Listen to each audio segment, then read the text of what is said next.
2005 में InterGlobe aviation नाम की एक कंपनी दिल्ली में रजिस्टर होती है। मुंबई, दिल्ली, बेंगलुरु जैसे एफडीटीएल रूल चेंज होने से स्टार्ट हो 1000 से ज्यादा फ्लाइट्स कैंसिल होती है। पेपर पर सब परफेक्ट लग रहा था, केबिन में ओवंस तक नहीं लगाए गए। इंडिगो जो अपने आप को ऑन टाइम परफॉर्मेंस का चैंपियन कहता है कि ये एयरलाइन टाइम पास नहीं है, हम सिर्फ फ्लाइट कैंसिलेशन की गिनती नहीं करेंगे। फर्स्ट रूट था दिल्ली से नॉर्थ ईस्ट, सडन शिफ्ट के लिए रेडी नहीं। दोस्तों, दिसंबर 2025 इंडिया के एयरपोर्ट्स पर एक अजीब सी हलचल मच चुकी थी। लोग चेक इन काउंटर पर लाइन में खड़े होने की बजाय जमीन पर बैठे दिख रहे थे। कोई फोन पर लड़ रहा था तो कोई फ्लाइट स्टेटस बोर्ड को घूरते हुए बस एक ही सवाल पूछ रहा था, मेरी फ्लाइट कब उड़ेगी। 2 दिसंबर 2025 से इंडिगो जो अपने आप को ऑन टाइम परफॉर्मेंस का चैंपियन कहता है, एक के बाद एक फ्लाइट कैंसिल करना शुरू कर देता है। सिर्फ एक ही दिन में 1000 से ज्यादा फ्लाइट्स कैंसिल होती हैं, 3000 से 4000 फ्लाइट्स डिस्टर्ब हो जाती है और हजारों पैसेंजर्स मुंबई, दिल्ली, बेंगलुरु जैसे एयरपोर्ट पर अटक जाते हैं। अनाउंसमेंट दोस्तों कंफ्यूजिंग थे, स्टाफ ओवरलोडेड था और पूरा एयरपोर्ट एक नॉर्मल वर्क डे की बजाय एक क्राइसिस जोन जैसा लगने लगा था। बैकग्राउंड में एक और कहानी चल रही थी दोस्तों। पायलट्स के लिए नए फ्लाइट ड्यूटी टाइम लिमिटेशन यानी एफडीटीएल रूल्स बदले, लेकिन प्लानिंग और रोस्टरिंग टाइम पर एडजस्ट नहीं हो पाई। रिजल्ट क्या हुआ? 827 करोड़ रुपए से ज्यादा रिफंड्स करने पड़े इंडिगो को, 9000 से ज्यादा बैग्स मिसप्लेस्ड हो गए और हर दिन 100 ऑफ फ्लाइट्स पर इसका असर पड़ा। गवर्नमेंट हो या इंडिगो, दोनों ने इसे लेबल किया biggest aviation crisis in years. पर असली सवाल यह था, क्या ये सब एक सडन शॉक था या फिर एक स्लो मोशन क्रैश जो सिस्टम के अंदर काफी पहले से स्टार्ट हो चुका था। दोस्तों, इस डॉक्यूमेंट्री में हम सिर्फ फ्लाइट कैंसिलेशन की गिनती नहीं करेंगे, हम जानने की कोशिश करेंगे गलती हुई तो हुई कहां, कॉकपिट के शेड्यूल में या कंपनी के स्प्रेडशीट में या फिर उन डिसीजन में जो दिल्ली के क्लोज्ड रूम्स में लिए गए थे। दोस्तों, इंडिगो के दिसंबर 2025 के क्राइसिस को समझने के लिए हमें थोड़ा पीछे जाना पड़ेगा। इंडिगो का मेल्टडाउन जो हमें आज दिखता है, लेकिन इसकी कहानी ईयर 2000 के आसपास शुरू होती है। ऑन पेपर इंडिगो का जन्म 2005 में होता है। 2005 में इंटरग्लोब एविएशन नाम की एक कंपनी दिल्ली में रजिस्टर होती है और उसके अंदर एक नई एयरलाइन ब्रांड की तैयारी शुरू की जाती है। लेकिन आम इंडियंस के लिए यह नाम पहली बार 4 अगस्त 2006 को विजिबल हुआ, जब न्यू दिल्ली से एक blue white Airbus A320 Guwahati और इम्फाल की तरफ अपनी पहली कमर्शियल फ्लाइट ऑपरेट करती है। इस लॉन्च में कोई ग्लैमर नहीं था दोस्तों, ना इंटरनेशनल शो, ना फॉरेन सेलिब्रिटीज, ना किसी बड़े रूट का ड्रामेटिक ओपनिंग। फर्स्ट रूट था दिल्ली से नॉर्थ ईस्ट, एक ऐसा रीजन जहां कंपटीशन कम था लेकिन डिमांड बहुत स्टेबल थी। इस सिंपल से लॉन्च के पीछे 2 लोगों का विजन खड़ा हुआ था दोस्तों। एक तरफ थे Rahul Bhatia, Delhi based businessman, InterGlobe group के फाउंडर जो ट्रैवल और एविएशन सर्विसेज में काफी सालों से काम कर रहे थे। तो दूसरी तरफ थे राकेश गंगवाल, इंडियन ओरिजिन लेकिन ग्लोबल एविएशन के वेटरन। इन दोनों की दोस्ती 1980 से चल रही थी दोस्तों। एक तरफ इंडिया के ट्रैवल नेटवर्क तो दूसरी तरफ ग्लोबल एयरलाइंस का बोर्ड रूम। इंडिगो इन दोनों वर्ल्ड्स का मिलन था दोस्तों। शुरू से ही उनका प्लान क्लियर था दोस्तों, हम ग्लैमर के पीछे नहीं बढ़ेंगे, हम एफिशिएंसी के पीछे भागेंगे। इस प्लान का सबसे बड़ा सिग्नल स्काई में नहीं, कॉन्ट्रैक्ट्स में दिखता है दोस्तों। जून 2025 में जब इंडिगो के पास एक भी एयरक्राफ्ट फिजिकली नहीं था, तब उन्होंने एयरबस के साथ लगभग 100 A320 एयरक्राफ्ट का मेगा ऑर्डर साइन किया। उस टाइम पर इंडियन एविएशन के लिए यह ऑर्डर साइज ऑलमोस्ट शॉकिंग था दोस्तों। बाकी एयरलाइंस एक एक प्लेन लेकर मार्केट टेस्ट कर रही थी दोस्तों, और यहां एक नया प्लेयर सीधा बल्क में 100 प्लेन्स का कमिटमेंट दे रहा था। इस एक मूव से इंडिगो ने इंडस्ट्री को 2 चीजें क्लियर सिग्नल में बता दी। पहला कि ये एयरलाइन टाइम पास नहीं है, और दूसरा कि इनका गेम सिर्फ टिकट बेचने का नहीं, एयरक्राफ्ट फाइनेंसिंग का भी होगा। उसके बाद उन्होंने एक और डिसीजन लिया जो बाहर से बोरिंग लग सकता है लेकिन अंदर से बहुत पावरफुल था।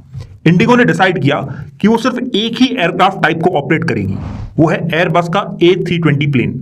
इसका डायरेक्ट मतलब था ट्रेनिंग सिंपल होगी, मेंटेनेंस स्ट्रीमलाइन होगा और स्पेयर्स कॉमन रहेंगे, और क्रू को अलग अलग मॉडल्स के बीच स्विच करने की जरूरत नहीं पड़ेगी। इस सिंगल टाइप फिलॉसफी ने एयरलाइन को कॉस्ट कटिंग, प्लानिंग और टर्न अराउंड में एक क्लियर एडवांटेज दिया। फिर आया उनके बिजनेस मॉडल का सबसे इंटरेस्टिंग हिस्सा, sales and lease back. Mechanism सीधा था लेकिन इंपैक्ट काफी डीप था। इंडिगो एयरक्राफ्ट को बल्क डिस्काउंट पर परचेस करती थी, फिर वही एयरक्राफ्ट लीजिंग कंपनीज को बेच देती और तुरंत लॉन्ग टर्म लीज पर वापस भी ले लेती। इस प्रोसेस से उनके पास अपफ्रंट कैश आ जाता, बुक्स पर डेट हल्का दिखता और उनको फेयर्स एग्रेसिव रखने की फ्रीडम भी मिलती। दोस्तों, जब इंडियन एविएशन सेक्टर का सबसे बड़ा हिस्सा फ्यूल प्राइसेस, टैक्स और इंटेंस कंपटीशन के बीच लॉसेस में जा रहा था, इंडिगो ने अपने अर्ली सालों में ही प्रॉफिट करना शुरू कर दिया। टिकट्स दोस्तों सस्ती थी उनकी, लेकिन असली ग्लिम्स टिकट के पीछे चलता फाइनेंस मॉडल था। ब्रांड लेवल पर भी उनका अप्रोच बिल्कुल क्लियर था दोस्तों। No free food, no fancy show, सिर्फ 3 promise: on time, low fares and hassle free. Cabin में ओवंस तक नहीं लगाए गए ताकि एयरक्राफ्ट का वेट कम रहे और फ्यूल कम बर्न हो। एक्स्ट्रा चीजें हटा दी गई ताकि ऑपरेशन लीन और प्रिडिक्टेबल रहे।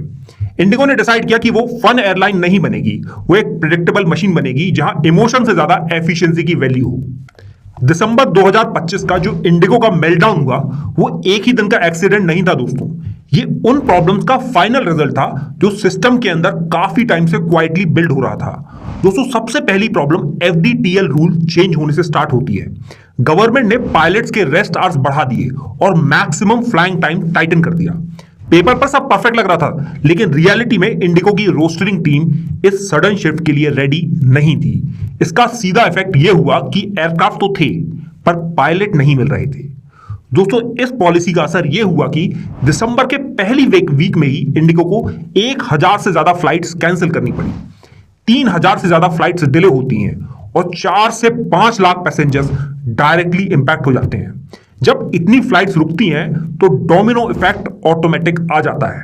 पर प्रॉब्लम सिर्फ मैन पावर की नहीं है दोस्तों। इंडिगो का operational buffer almost non existent था।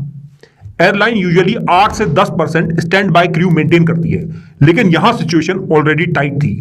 ऊपर से एयरक्राफ्ट टर्न अराउंड टाइम बहुत एग्रेसिव सेट किया गया था, इसलिए एक छोटा डिले भी पूरे चेन को कोलैप्स कर देता है। फिर हम सिस्टम डिपेंडेंसी पर आते हैं। Rostering software, crew member availability और एयरक्राफ्ट शेड्यूलिंग। 1 सेकंड की मिस्टेक भी ये चीजें टॉलरेट नहीं कर सकती। दिसंबर के पीक सीजन में ये सिस्टम ओवरलोड की तरफ पुश हो जाता है। क्रू मिसमैचेस और लीगल ड्यूटी फेलियर्स रोज की आम बात बन गई थी दोस्तों। सबसे बेटर रियलिटी ये थी कि वार्निंग पहले से ही मिल चुकी थी। पायलट मंथ से फैटीग, इलीगल रोस्टर और अनरियलिस्टिक ड्यूटी साइकिल्स रिपोर्ट कर रहे थे। इंसिडेंट के टाइम तक फैटीग रिलेटेड नो शो में नोटिसेबल जंप रिकॉर्ड हो चुका था दोस्तों। और जब मेल्टडाउन फाइनली हिट हुआ, नंबर्स और अगली हो गए। 827 करोड़ रुपीस से ज्यादा के रिफंड इंडिगो को करने पड़े। 9000 से ज्यादा बैग्स मिसप्लेस्ड हो गए और हर रोज 300 से 400 फ्लाइट्स इररेगुलर ऑपरेशन में गिर रही थी। गवर्नमेंट ने इसे biggest aviation crisis in years बोला दोस्तों। पर असली बात यह है कि एक स्लो मोशन क्रैश था या नहीं। रूल्स बदले, प्लानिंग डिले हुई और ग्राउंड रियलिटी को अंडर एस्टिमेट किया गया। और जब ये 3 चीजें एक साथ होती हैं तो मेल्टडाउन गारंटीड होता है। दोस्तों, इस डॉक्यूमेंट्री के इस हिस्से में हमने यह समझने की कोशिश कर रहे हैं कि यह क्राइसिस इनएविटेबल था या फिर अवॉइडेबल। क्योंकि अगर सिस्टम इनसाइड आउट रेडी होता तो दिसंबर 2025 का मेल्टडाउन सिर्फ एक बैड डे होता, प्योर एविएशन क्राइसिस नहीं।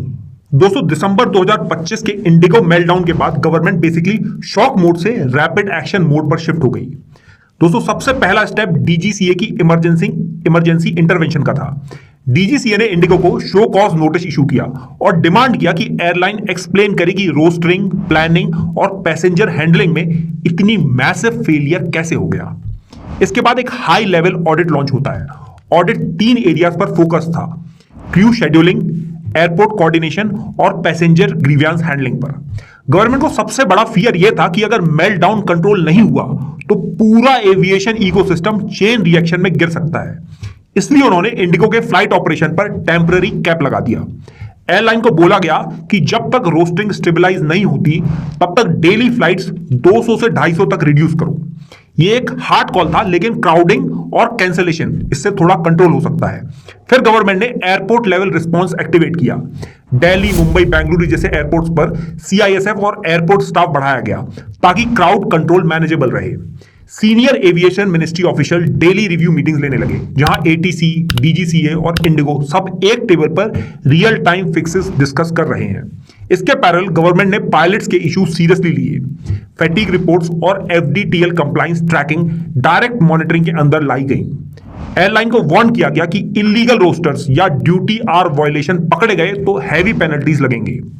पैसेंजर साइड पर गवर्नमेंट ने एक और स्टेप लिया, रिफंड टाइमलाइन स्ट्रिक्ट कर दिए गए। एयरलाइन से डिमांड किया गया कि रिफंड्स T+7 डेज के अंदर इनिशिएट हो, प्लस कॉल सेंटर्स और ग्राउंड स्टाफ टेम्पररी डबल करने के ऑर्डर भी दिए गए ताकि पैसेंजर्स को बेसिक इंफॉर्मेशन एटलीस्ट मिलती रहे। कुछ स्टेट ने एयरपोर्ट हेल्पलाइन भी एक्टिवेट की क्योंकि फैमिलीज एयरपोर्ट पर लिटरली स्टक हो चुकी थी। लॉन्ग टर्म में मिनिस्ट्री ने अनाउंस किया कि एयरक्राफ्ट शेड्यूलिंग और रोस्टरिंग सिस्टम का इंडिपेंडेंट टेक्नोलॉजी ऑडिट होता रहेगा। गवर्नमेंट यह भी एवेल्युएट कर रही है कि क्या इंडिया को पीक सीजन फ्लाइट कैप या मैंडेटरी क्रू बफर इंट्रोड्यूस करना चाहिए ताकि ऐसे मेल्टडाउन दोबारा ना हो। ओवरऑल पिक्चर दोस्तों सिंपल है, गवर्नमेंट एक हाथ से इंडिगो को कंट्रोल कर रही है और दूसरे हाथ से पब्लिक को काम रखने की कोशिश भी कर रही है। क्राइसिस दोस्तों अभी खत्म नहीं हुआ है, लेकिन गवर्नमेंट का गोल क्लियर है, ऑपरेशन स्टेबल करना, पैनिक को रिड्यूस करना और इंश्योर करना कि दिसंबर 2025 का मेल्टडाउन इंडस्ट्री का रिपीट चैप्टर ना बने। दोस्तों दिसंबर 2025 का इंडिगो मेल्टडाउन सिर्फ एक एयरलाइन का कोलैप्स की स्टोरी नहीं था, यह एक रिमाइंडर था कि जब एक इंडस्ट्री लाइटनिंग स्पीड से ग्रो करती है तो उस ग्रोथ के नीचे सिस्टमैटिक प्रेशर भी साइलेंटली बिल्ड होता रहता है। दोस्तों इंडिया का एविएशन मार्केट अब दुनिया के फास्टेस्ट ग्रोइंग मार्केट में आता है। पैसेंजर नंबर हर साल डबल डिजिट ग्रोथ टच कर रहे हैं और अगले कुछ सालों में India global top 3 aviation powers में एंटर करने वाला है। लेकिन जितना बड़ा मार्केट होता है दोस्तों, उतना स्ट्रॉन्ग बैलेंस भी चाहिए होता है। एक तरफ एफिशिएंसी जिसे इंडिगो जैसे कैरियर्स ने अपनी आइडेंटिटी बना लिया है, तो दूसरी तरफ सेफ्टी जिससे कॉम्प्रोमाइज करने का मूल्य कोई नहीं चुका सकता दोस्तों। और दोस्तों तीसरी तरफ गवर्नमेंट रेगुलेशन जो तभी इफेक्टिव होती हैं जब रूल सिर्फ लिखे नहीं जाते, एक्टिवली एनफोर्स भी किए जाते हैं। दिसंबर 2025 ने यह एक्सपोज कर दिया कि इंडियन एविएशन को सिर्फ स्पीड नहीं चाहिए, उसको चाहिए स्टेबिलिटी भी। एयरलाइंस को अपने बिजनेस मॉडल्स और क्रू मैनेजमेंट पॉलिसीज रीथिंक करनी होगी। गवर्नमेंट को technology audits, crew wellbeing monitoring और इमरजेंसी प्रोटोकॉल स्ट्रॉन्ग करने होंगे। और पैसेंजर्स को एक ऐसा नेटवर्क मिलना चाहिए जहां उनका एक्सपीरियंस सिर्फ ऑन टाइम नंबर्स को हॉस्टेज ना बने। एविएशन एक सिंपल इंडस्ट्री नहीं है दोस्तों, यहां मेटल, मनी, ह्यूमन स्किल और पब्लिक ट्रस्ट एक ही स्काई में ऑपरेट करते हैं। इसलिए इंडिया के एविएशन फ्यूचर को ब्राइट बनाना है तो एक ही रास्ता है, बैलेंस्ड अप्रोच, जहां ग्रोथ हो पर रेकलेस ना हो, जहां एफिशिएंसी हो पर फैटिग का कॉस्ट ना हो, जहां रेगुलेशंस हो पर स्ट्रैंगुलेशन ना हो, जहां सेफ्टी हो पर प्रोग्रेस रुक ना जाए। दिसंबर 2025 का मेल्टडाउन एक वार्निंग भी था और एक अपॉर्चुनिटी भी। दोस्तों वार्निंग इसलिए क्योंकि सिस्टम का वीकेस्ट पॉइंट सबके सामने आ गया, और अपॉर्चुनिटी इसलिए क्योंकि इंडस्ट्री अब अपने फंडामेंटल दोबारा बिल्ड कर सकती है। आगे का स्काई ब्राइट हो सकता है दोस्तों, पर उसके लिए एयरलाइंस, गवर्नमेंट और रेगुलेटर तीनों को एक ही डायरेक्शन में फ्लाई करना होगा। अब बैलेंस डायरेक्शन जहां इंडिया का एविएशन सिर्फ बड़ा नहीं, रिस्पॉन्सिबली पावरफुल बन सके।